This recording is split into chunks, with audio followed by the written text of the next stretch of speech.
I want to talk to you really quick about what happens when you don't show up for yourself, right? So it's early in the morning. It's not even 6 o'clock yet. I usually wake up very early.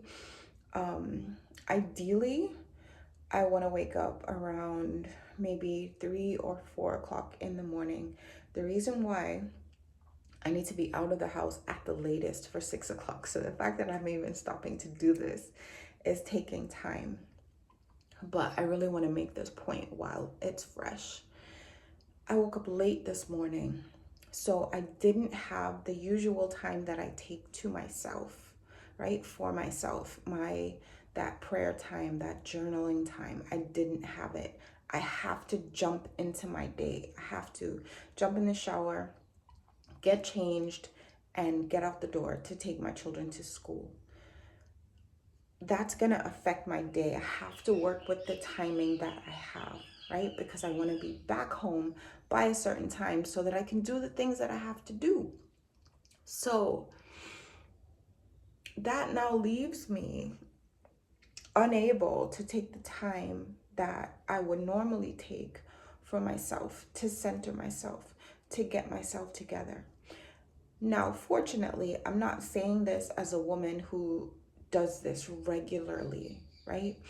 I am a woman who normally I would be getting up early in the morning most days of the week. There's 7 days in the week. I will do this 4 days of the week minimum, right? So I have a good sense of my ability to center myself. I stay in God's presence. It's not, I don't come and go, right? I carry God's presence with me. That's something that's extremely important to me. And that's something that I have curated over years. That's a habit that I've curated over years because I used to need Sunday, and that Sunday high would get me through the week. But I've learned how to have that feeling all week long, and that's through my personal relationship with God and creating habits in my life and routines in my life that include God and prioritize Him.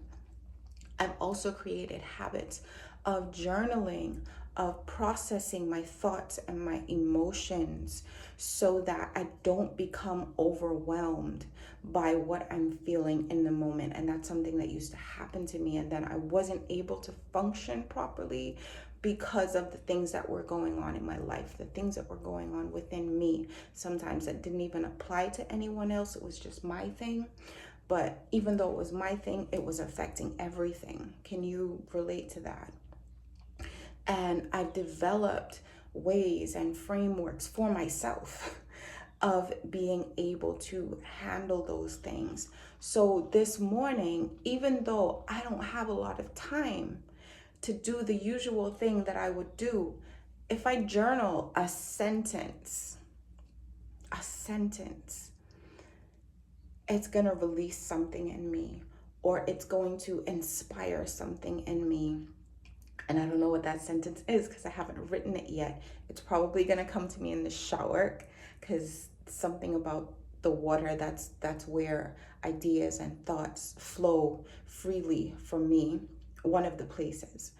So in learning myself, this is even a mindset shift where I don't have to feel like, oh my gosh, I don't have enough time. Like, I don't even have time for myself today. How am I going to get through the day? I feel all over the place.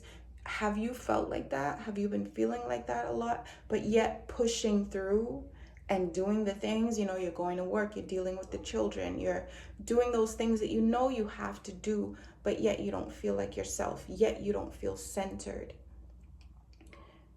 When you develop a habit, when you develop a lifestyle that supports your vision, and I talk about this, and sometimes women look at me and they're like, I don't know what my vision is. I don't know what I want from life. That's fine. When you start creating these habits where you are mindful and thoughtful and reflective and intentional, what happens is your vision is going to present itself. In those moments of prayer, in those moments of journaling, your vision is going to present itself to you. Now, I want to encourage you to pray and ask God. Pray and ask God for the vision that is from Him, because that is the best vision. That is the best possible vision for your life, because there's a vision that's going to come from you. And it might be good, but it might not be the best vision for you. There's a vision that's going to come from the devil. And that might look good too, but it's a counterfeit, right? It's a distraction to the vision that God has for you. So in all this, develop your relationship with God so you hear His voice, so you understand where He's coming from. And that only comes from spending time with Him. It comes from spending time in His Word. That's how we get to know God. That's how, like, you know how you have a friend or a family member and you talk to them so much, you know their voice. It could be a crowd of people, and when they speak, you know it's them. That's how our relationship with God should be. And when a vision is presented to us, it may seem far-fetched, but have faith for it. Faith is the substance of things hoped for and the evidence of things not seen. Your vision is what you're hoping for. Your vision is what you have not yet seen. And it's okay if it seems crazy. It's okay if no one in your family has ever done it before. It's okay if you have never done it before. It's okay if it's small. It's okay if it's huge. It's okay if it's so far beyond you that you don't even know where to start. That's okay. But you start by acknowledging the vision. You start by acknowledging your desire for it. Because far too often I see women do this. You deny what you think you don't deserve. And the God of the universe, who created you in His image, who has incredible thoughts and plans for your life, thinks that you deserve it, thinks that you are capable of it. God has way more confidence in you than you have in yourself. And one of the things that I am making it my business to do is to help women see themselves the way God sees them. As capable, as beautiful, as assured, as joyful, as healed, as whole, as kind, as generous, as amazing, because we were created by an amazing God.